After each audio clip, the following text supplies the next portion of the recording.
अप्रैल के महीने में झुलसाने वाली गर्मी पड़ती है, लेकिन इस बार मौसम कुछ अलग ही अंदाज में दिख रहा है।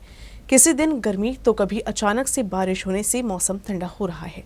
अमरावती जिले में तिवसा, अचलपुर, अंजनगांव, सुरजी, धारिणी, चिखलदरा, धामनगांव रेलवे, चांदुर रेलवे सहित अन्य सभी तहसील में शुक्रवार को तेज हवा के साथ जोरदार बारिश हुई, जिससे फसलों को काफी नुकसान हुआ है। अमरावती जिले में फिर से बेमौसम बारिश हुई है। अचलपुर तहसील में शुक्रवार को एक बार फिर बेमौसम बारिश हुई। गेहूं, प्याज, चना और अन्य रबी की फसलों को नुकसान हुआ है। शुक्रवार दोपहर से बारिश के आसार थे। शाम ढलने से पहले ही बारिश भी शुरू हुई। वैसे बारिश की मात्रा कम है, लेकिन हवा से फसल को नुकसान पहुंचा है। तेज हवा के कारण आम और संतरे के पेड़ों से फल गिर गए हैं, जबकि कई जगह बिजली के तार टूटने से बिजली आपूर्ति भी प्रभावित हुई है। जबकि कुछ जगह तो खेत में बारिश से कटी हुई फसल भी भीग गई है। ऐसे ही तिवसा तहसील में शुक्रवार को आंधी के साथ ओलावृष्टि भी हुई। खासकर कुरहा क्षेत्र में हल्की लेकिन तेज ओलावृष्टि हुई। दोपहर करीब 1 से 1:30 बजे अचानक काले बादल दिखाई दिए और तेज हवा के साथ ओले गिरने लगे और बिजली चमकने लगी। 1 घंटे तक बेमौसम बारिश हुई। आंधी से गांव में काफी नुकसान हुआ है। गेहूं, प्याज और संतरे के साथ ही नींबू समेत अन्य फलों और सब्जियों को भारी नुकसान पहुंचा है। अंजनगांव सुरजी तहसील में शुक्रवार दोपहर 2 बजे से शुरू बारिश ने तहसील में प्याज, गेहूं, केला और संतरे की फसल को नुकसान पहुंचाया है। खेत में लगे प्याज के गीले होने से किसान संकट में हैं। पिछले 1 महीने से बेमौसम बारिश किसानों का पीछा नहीं छोड़ रही है। हर 8 से 10 दिनों के बाद बेमौसम बारिश हो रही है। कुछ दिन पहले बेमौसम बारिश ने प्याज, गेहूं, संतरा, केले की फसल को नुकसान पहुंचाया था और फिर से हुई बारिश ने किसानों की कमर तोड़ दी है। आंधी के साथ बारिश से खेत में लगी और कटी हुई फसलों को नुकसान पहुंचा है। अचानक से हुई इस बारिश के कारण किसान चाहकर भी अपनी फसल को नहीं बचा सके। मौसम की वजह से हुए नुकसान के बाद किसानों ने सरकार से मदद की मांग की है।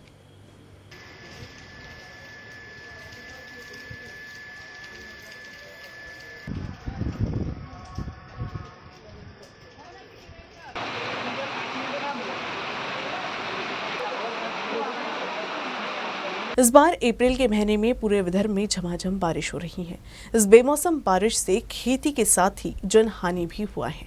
अमरावती जिले में बारिश और तेज हवा से फलबाग को सबसे ज्यादा नुकसान पहुंचा है। धामनगांव में बारिश के दौरान ही बिजली गिरने से एक व्यक्ति की मौत हो गई, जबकि लोग जख्मी हुए हैं। अमरावती जिले में अप्रैल के महीने में आसमान में छाए मेघ जमकर बरसे हैं। जिले के सभी तहसील में इस बेमौसम बारिश से फसल को काफी नुकसान हुआ है। वहीं बारिश के साथ ही तेज हवा चलने से लोगों की संपत्ति को नुकसान पहुंचा है। जबकि धामनगांव रेलवे तहसील में तो बारिश के बीच बिजली गिरने से जनहानि भी हुई है। मौजा मलापुर में खेत में काम कर रहे 3 किसानों पर बिजली गिरी, जिससे 35 वर्षीय गोपाल करपति की मृत्यु हो गई, जबकि विनायक ठवकर और जगदीश मंडालई जख्मी हुए हैं। इस घटना के बाद दोनों जख्मियों को ग्रामीणों ने अस्पताल पहुंचाया। अमरावती जिले में बेमौसम बारिश से किसान को हुए नुकसान का विधायक प्रताप अड़सर ने जायजा लिया। अमरावती जिले में शुक्रवार को बेमौसम बारिश हुई। धामनगांव रेलवे, चांदुर रेलवे, तिवसा और नांदगांव खंडेश्वर में जोरदार बारिश हुई, जिससे किसानों की गेहूं फसल को सबसे ज्यादा नुकसान पहुंचा है। सबसे ज्यादा नुकसान नांदगांव खंडेश्वर तहसील में हुआ है। बारिश के बाद विधायक प्रताप अड़सर ने किसानों के खेत और क्षतिग्रस्त मकान का जायजा लिया। उन्होंने प्रशासन को तुरंत पंचनामा करने का आदेश दिया और उन्होंने कहा कि किसानों को हुए नुकसान की मदद के लिए वो सरकार से चर्चा करेंगे।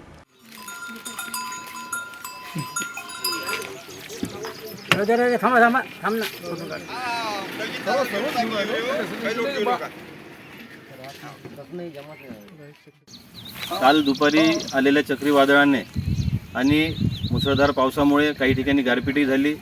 नांदगाव खंडेश्वर तालुक्यातील दहीगाव, हिवरा, फुलामला, अजनी आणि अजून काही आजूबाजूच्या परिसरामध्ये बऱ्याचशा घरांचंही नुकसान झालं आणि शेतांमध्ये जो उशिराचा गहू आहे, कांदा आहे, टरबूज आहे, संत्र्याचे काही झाडं मोडले, या सगळ्यांचे पंचनामे करण्याचे व पाहणी करून अहवाल शासनास पाठवण्याच्या संदर्भात प्रशासनाला निर्देश दिलेले आहेत।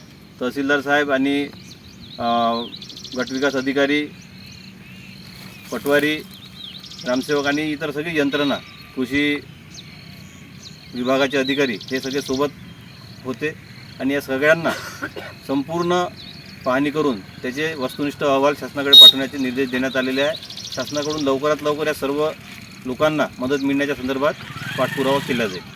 अमरावती में हनुमान जी की 111 फीट की विशाल मूर्ति स्थापित की जाने वाली है।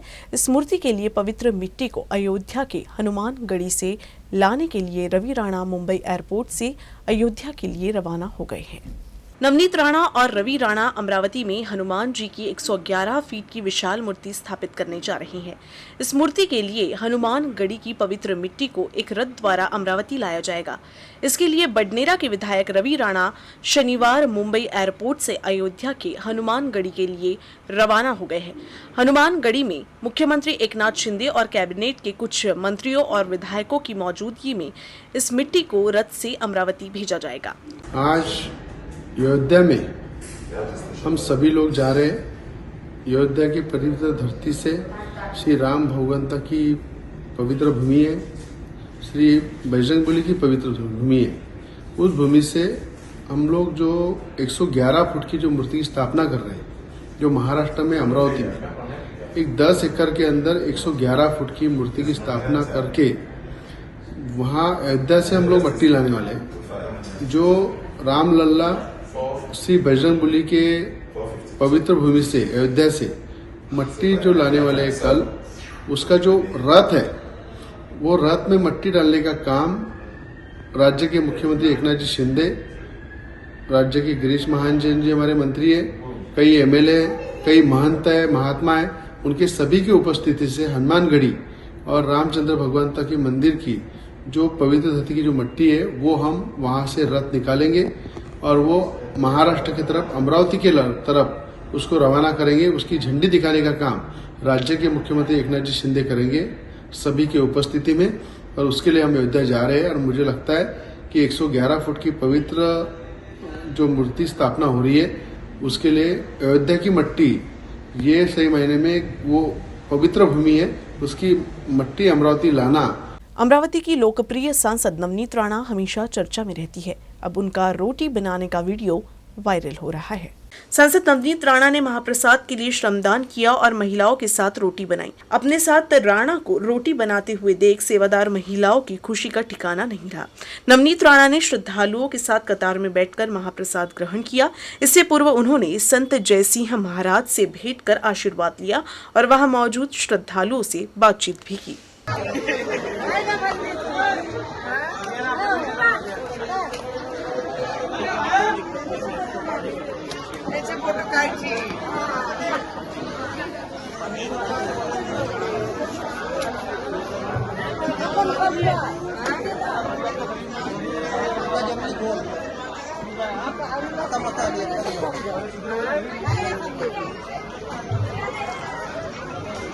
संत गाडगे बाबा अमरावती विश्वविद्यालय के डॉक्टर बाबा साहेब अम्बेडकर अभ्यास केंद्र द्वारा समता सप्ताह समारोह 2023 आयोजित किया गया है।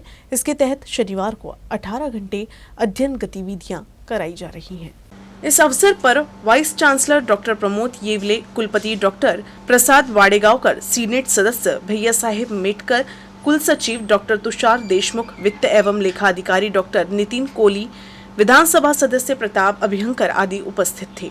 सैकड़ों लोगों ने 18 घंटे के अध्ययन कार्यक्रम में भाग लिया और विश्वविद्यालय परिसर में स्थित ग्रंथालय में मन की एकाग्रता और डॉक्टर बाबा साहेब अम्बेडकर, महात्मा ज्योतिबा फुले, डॉक्टर पंजाबराव भाऊ साहिब देशमुख की मंशा के अनुसार आज के छात्रों और कल के नागरिकों को बनाने के लिए ये अभिनव पहल डॉक्टर बाबा साहेब अम्बेडकर अध्ययन केंद्र की ओर से क्रियान्वित की जा रही है। साथ ही समता सप्ताह समारोह 2023 के अवसर पर अन्य विभिन्न कार्यक्रमों एवं गतिविधियों के आयोजन के संबंध में आयोजक एवं डॉक्टर बाबा साहेब अम्बेडकर अध्ययन केंद्र समन्वयक प्रोफेसर डॉक्टर संतोष बंसोड़ ने जानकारी दी। संत गाडगे बाबा अमरावती विद्यापीठ द्वारा कार्यरत असलेले डॉक्टर आंबेडकर अभ्यास केंद्राच्या वतीने 8 एप्रिल 2023 ते 14 एप्रिल 2023 या कालावधीमध्ये समता सप्ताह समारोहाचे आयोजन करण्यात आलेले आहे। संत गाडगे बाबा अमरावती विद्यापीठाचे सन्माननीय कुलगुरू डॉक्टर प्रमोद येवले, प्रकुलगुरू डॉक्टर प्रसाद वाडेगावकर सर, कुलसचिव डॉक्टर तुषार देशमुख सर यांच्या मार्गदर्शनामध्ये या समता समारोहाचं आयोजन करण्यात आलेलं आहे। समता सप्ताहाचं आयोजन का करण्यात यावं हा विचार जर आपण लक्षात घेतला तर आज आपण जर बघितलं की संपूर्ण भारतामध्ये महाराष्ट्र हा फुले शाहू आंबेडकरांचा पुरोगामी महाराष्ट्र म्हणून ओळखला जातो. या फुले शाहू आंबेडकरांच्या महाराष्ट्राला तळा जाऊ नये आणि या ठिकाणचे महामानवांचे विचार, त्यांचं कार्य समाजापर्यंत पोहोचवण्याच्या अनुषंगाने, विद्यार्थ्यांपर्यंत पोहोचवण्याच्या अनुषंगाने या समता सप्ताह समारोहाचं आयोजन करण्यात आलेलं आहे. या समारोहाअंतर्गत आजपासूनच 18 तास अभ्यास उपक्रम, डॉक्टर बाबासाहेब आंबेडकरांनी 18 तास सतत अभ्यास करून जे आपलं व्यक्तित्व साकार केलं त्याचा आदर्श विद्यार्थ्यांसमोर ठेवण्याकरिता 18 तास अभ्यास उपक्रम सुरू करून या समता सप्ताह समारोहाचं उद्घाटन झालेलं आहे. अमरावती जिले में शुक्रवार को आई आंधी से भारी नुकसान हुआ है। बारिश के दौरान बिजली गिरने से एक व्यक्ति की मौत हो गई है और 112 घर ढह गए हैं। कुछ इलाकों में ओलावृष्टि से फसलों को नुकसान पहुंचा है। जिला प्रशासन के अनुसार जिले में कुल 522 हेक्टेयर फसल को नुकसान हुआ है और गेहूं, प्याज, मिर्च, नींबू, संतरा, आम और चने की फसल प्रभावित हुई है। अंजनगांव सुरजी तहसील में 288 हेक्टेयर फसल का नुकसान हुआ है। अमरावती जिले में 160 हेक्टेयर नुकसान पहुंचा है। भातकुली तहसील में 34 हेक्टेयर, नांदगांव खंडेश्वर में 28 और दरियापुर तहसील में 12 हेक्टेयर में फसल बर्बाद हो गई है। जिले में एक घर पूरी तरह से और 111 घर आंशिक रूप से ढह गए हैं। 2 जानवरों की मौत हो गई है। जिले में पिछले 24 घंटे में 13.6 मिलीमीटर बारिश दर्ज की गई है। सबसे अधिक 29.6 मिलीमीटर बारिश तिवसा तहसील में हुई है। नांदगांव खंडेश्वर तहसील में 21.6 मिलीमीटर बारिश हुई है। जिले के धामनगांव रेलवे तहसील के मलापुर में एक खेत में बिजली गिरने से गोपाल मोहन करपति की मौत हो गई और विनायक ठवकर और जगदीश मंडाले घायल हो गए हैं। धामनगांव रेलवे तहसीलदार से सूचना मिली है कि दोनों को इलाज के लिए सरकारी अस्पताल में भर्ती करवाया गया है। मौसम विभाग के पूर्वानुमान के अनुसार बुल्ढाना जिले के सभी हिस्सों में शुक्रवार को बेमौसम बारिश हुई। तेज हवा के साथ कुछ जगहों पर ओलावृष्टि से कुछ इलाकों में पेड़ों की टहनियां टूट गई है और सड़कों पर पानी जमा हो गया है। बुल्ढाना जिले में जनवरी महीने से ही कई बार बेमौसम बारिश हुई है। इस बेमौसम बारिश से किसानों की फसल को नुकसान पहुंचा है। मौसम विभाग ने अप्रैल के महीने में भी बेमौसम बारिश की संभावना जताई थी।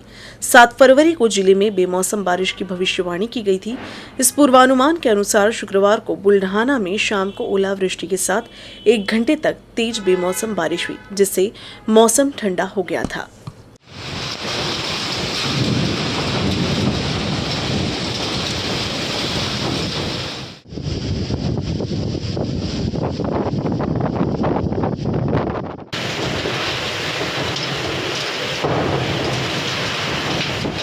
बुल्ढाना जिले में बेमौसम बारिश ने सबसे ज्यादा कहर बरपाया है।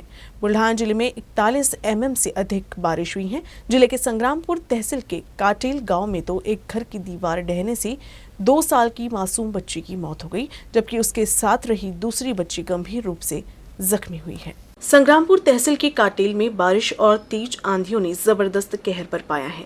काटेल में शाम के वक्त अचानक से बारिश शुरू हुई। यहां बारिश के साथ ही तेज आंधी तूफान से लोगों को काफी परेशानी हुई है। इस दौरान घर के बाहर खेल रही 2 मासूम बालिका दीवार ढहने से उनके नीचे दब गई। काटेल निवासी बोरकर परिवार के घर की दीवार ढहने से यह हादसा हुआ। 2 साल की कृष्णाली को गंभीर चोट आई थी, जिससे उसकी घटनास्थल पर ही मौत हो गई, जबकि उसके साथ खेल रही राधा गंभीर रूप से जख्मी हुई है। इस घटना के बाद अफरा तफरी मच गई। लोगों ने दोनों को मलबे से बाहर निकाला और जख्मी राधा को अस्पताल में भर्ती कराया। बुल्ढाना जिले के खामगांव तहसील के अंबिकापुर में बारिश के दौरान ही बिजली गिरी। यहाँ बिजली गिरने से एक ग्रामीण की मौत हो गई। खामगांव तहसील में तो ये बेमौसम बारिश अब आफत की बारिश बन गई है। खामगांव तहसील में बारिश से खेत के साथ जान माल को भी काफी नुकसान हुआ है। अंबिकापुर में खेत में काम कर रहे एक किसान की बिजली गिरने से मौत हो गई। मृत किसान गोपाल कलवे चितोड़ा गांव का रहने वाला था। वो खेत में काम कर रहा था, तभी अचानक से बारिश शुरू हो गई और बिजली गिरने से उसकी मौत हो गई। इस घटना के बाद अन्य किसानों ने ही प्रशासन को इसकी जानकारी दी, जिसके बाद मृत का शव पोस्टमार्टम के लिए भेजा गया है। आज सकाळपासूनच वातावरण खराब असल्यामुळे आमचे जवळ गोपाल महादेव कवडे हे शेतामध्ये हरभऱ्याचं कुटार झाकण्याकरता तिथं गेले आणि दुपारी 12:30 नंतर गेल्यानंतर अचानक वातावरणात बदल झाला आणि बदल झाल्यानंतर विजांचा कडकडाट सुरू झाला आणि विजांचा कडकडाट सुरू झाल्यामुळे ते झाडाच्या तिथं खोली शेतामध्ये खोली आहे, त्या खोलीजवळ उभे होते. उभे असताना अचानक वीज कडाडली आणि या विजेमध्ये त्यांचा देहांत मृत्यू झाला आहे. आणि त्यांच्या पिच्छात त्यांना एक भाऊ, आई आणि पत्नी आणि त्यांना एक मुलगा आणि एक मुलगी आहे. शासनाने याच्या आधी आम्हाला काही मदत दिली नाही. शेतीचंही खूप मोठ्या प्रमाणात नुकसान झालेलं आहे, पण त्यांना सरकारनं काहीतरी मदत करावी हे आमची आग्रहाची विनंती आहे. न्यूज रूम से बस इतना ही। खबरों का सिलसिला यूं ही चलता रहेगा। आप देखते रहिएगा UCN न्यूज़ अमरावती।